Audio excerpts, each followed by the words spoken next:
Olá, é bom te ver por aqui.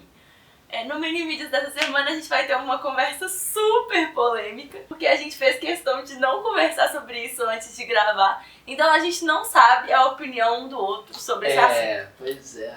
Mas como esse quadro aqui já indica, a gente vai falar sobre artistas que eram muito admirados e que tinham as obras muito celebradas, mas que a maior parte deles aqui foram acusados de assédio sexual, alguns deles foram condenados e fugiram do país, tipo Polanski, que fugiu dos Estados Unidos. Não vai explicar cada um deles, não? Mas é esse quadro da vergonha e cada um ganhou o espaço aqui merecidamente. Isso aí vai muito à luz, assim, né, dessas questões todas, né, do Kevin Spacey, um pouco do Louis C.K. também, mais recente. O caso do Harvey Weinstein, que acho que foi talvez o pivô de todo esse processo de denúncias no show business, né, vindo de vários lugares diferentes.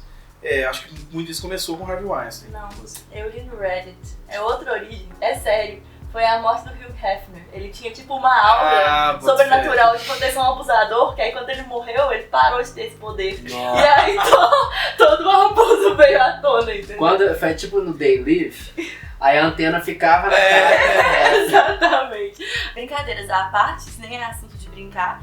Essa é uma situação muito delicada, quando você gosta muito de uma obra e você descobre que a pessoa por trás dela, na verdade, tem um caráter muito duvidoso. E aí a gente resolveu conversar sobre isso. Eu acho que primeiro, antes da gente começar a discussão, da forma como eu enxergo esse assunto, não tem certo e errado. Eu não acho que existe uma forma específica de lidar com isso que é mais correta ou mais moral.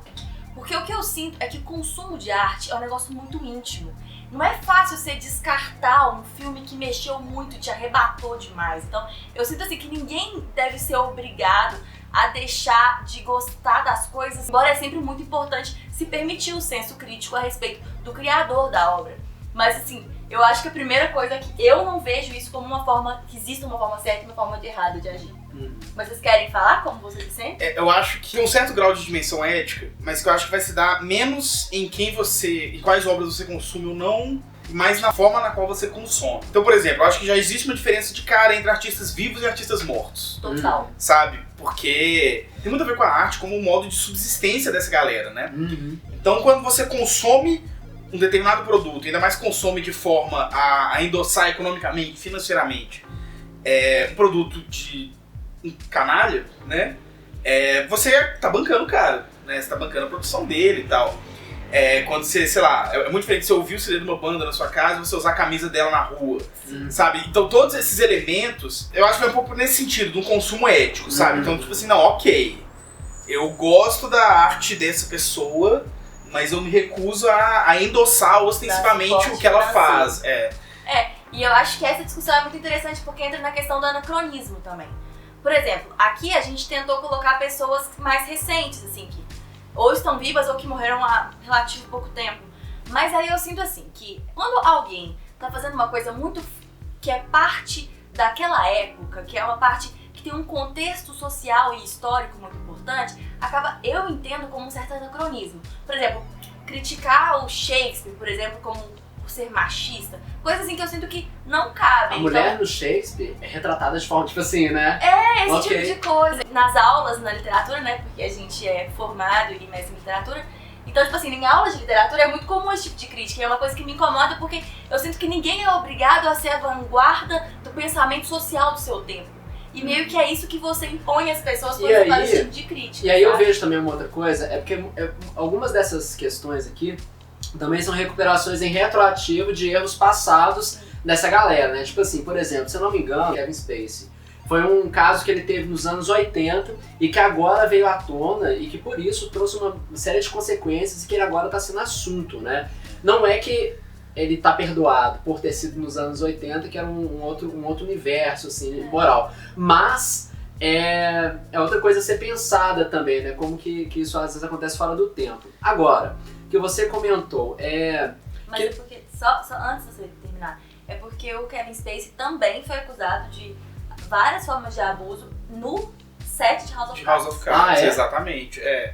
De assediar assistente, de tipo, verbalmente abusivo, de ser... A galera fala que ele é um cara impossível de trabalhar, tipo assim, E sabe? além disso, tem uma questão desse tipo de relato vir de forma tardia, porque tem essa questão do antes tarde do que nunca, de pagar pelos erros que você cometeu. Válido. E isso tipo é assim, válido. antes do caso do Weinstein, por exemplo, estourar, era uma coisa sabida em Hollywood que isso não dava em nada. E que as pessoas poderosas, elas tinham carta branca pra fazer o que elas quisessem. E tratar as pessoas de qualquer forma.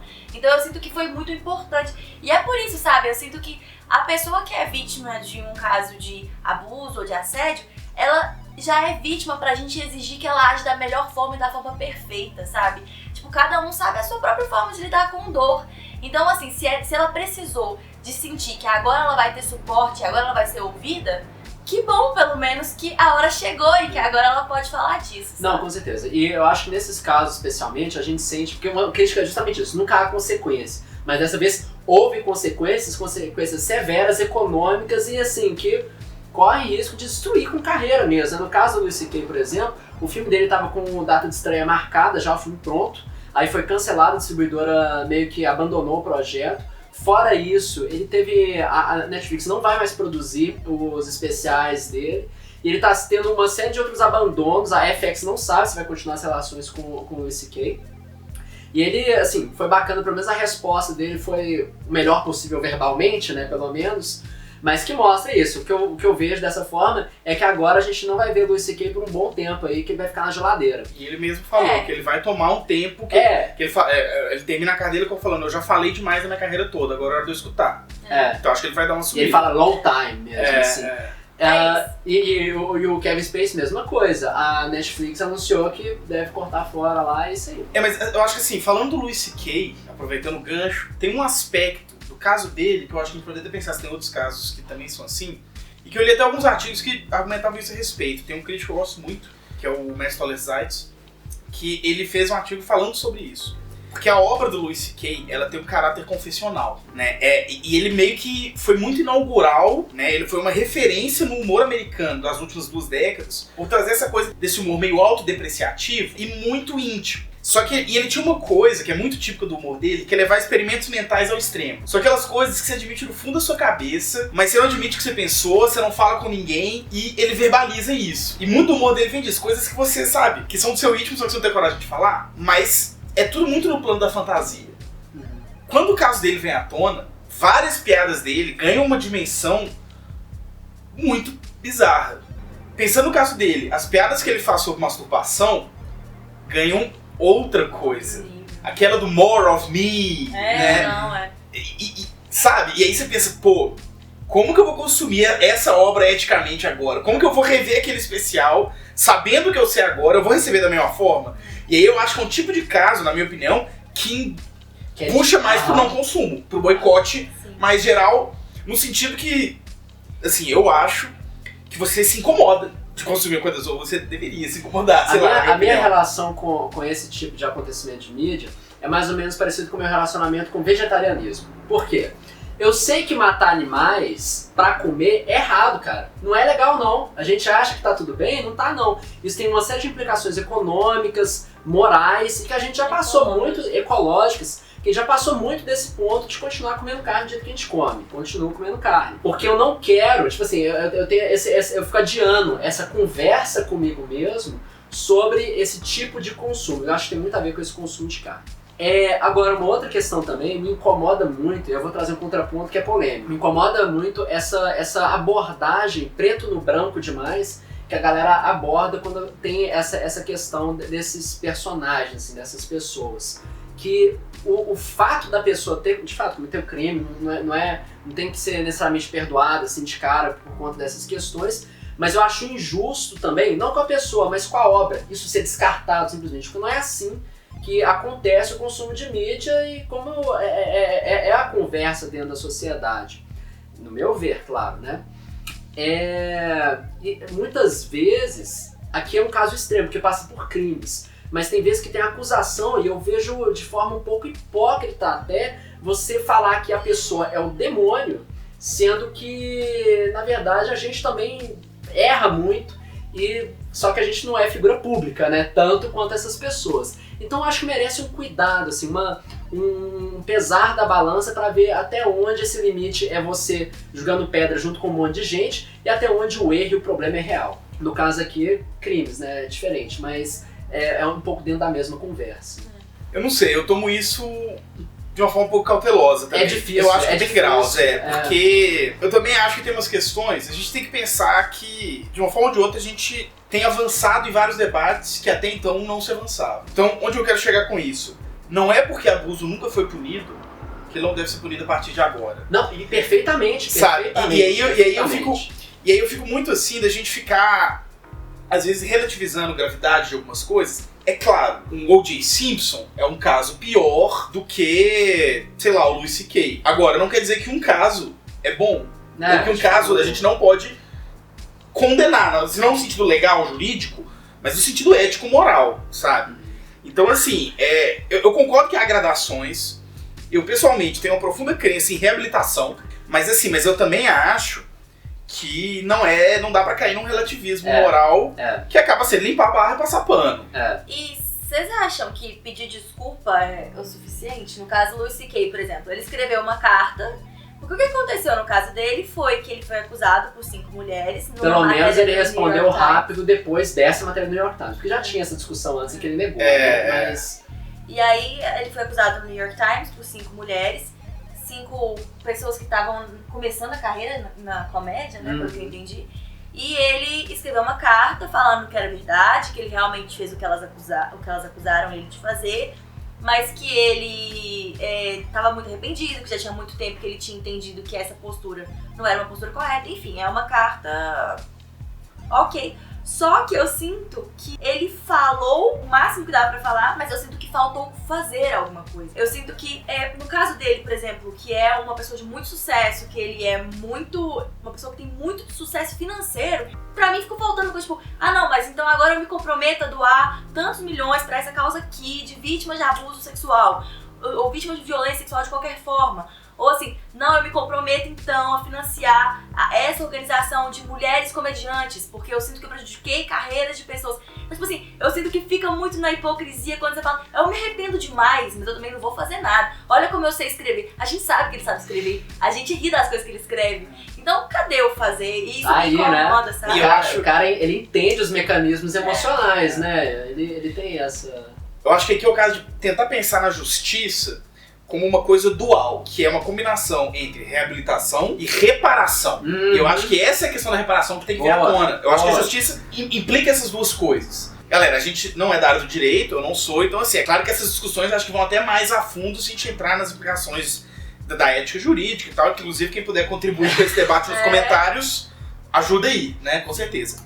Mas, eu acho que essa questão da reparação é muito importante, e que aí vem no sentido que a Clara falou, né, de reparação às vítimas, a vítimas potenciais, e doar dinheiro para causas. Aí tem uma coisa que vai muito de vítima para vítima, né? Mas assim, às vezes pensão, dependendo do caso, se a vítima quiser, se existe uma intenção de uma reparação financeira direta. Tem vítima que não vai querer, fala, não quero. Mas assim, é pra isso, né? Mas coisas nesse sentido, reparação, sabe? Eu acho que a gente tem que pensar sempre as duas coisas. Não, muito bem pontuado. Eu concordo que não é o suficiente, né? É muito fácil se fosse assim. Por que ele é tão legal quando ele faz os sketches dele? Porque ele sabe permear esse lugar difícil, entendeu? Emocional. Então isso é interessante da fala dele, mas eu não sei nem se no caso de doação, por exemplo, sabe? Teria que ser uma outra coisa, assim. O pior seria, pelo menos ele falou alguma coisa. Mas é muito pior o cara que fica se defendendo só e fica só negando, né? Eu acho que é muito mais canalha, assim. E a pior desculpa de todas, né? Que foi do Kevin Spacey. Que é... Não, mas aí o Kevin Spacey... Mas que foi o caso. Eu acho que não dá pra deixar de falar que no caso de você é um abusador. Nossa, por acaso eu sou gay, ok? Tipo, eu acho que cada um tem seu tempo, sua forma de sair do armário. Eu acho que... Mas assim, galera, calma, né? Não, velho, não é péssimo momento pra sair do armário. Não é só abusador, é pedófilo. Você é um pedófilo, gente, mas aqui, também sou gay.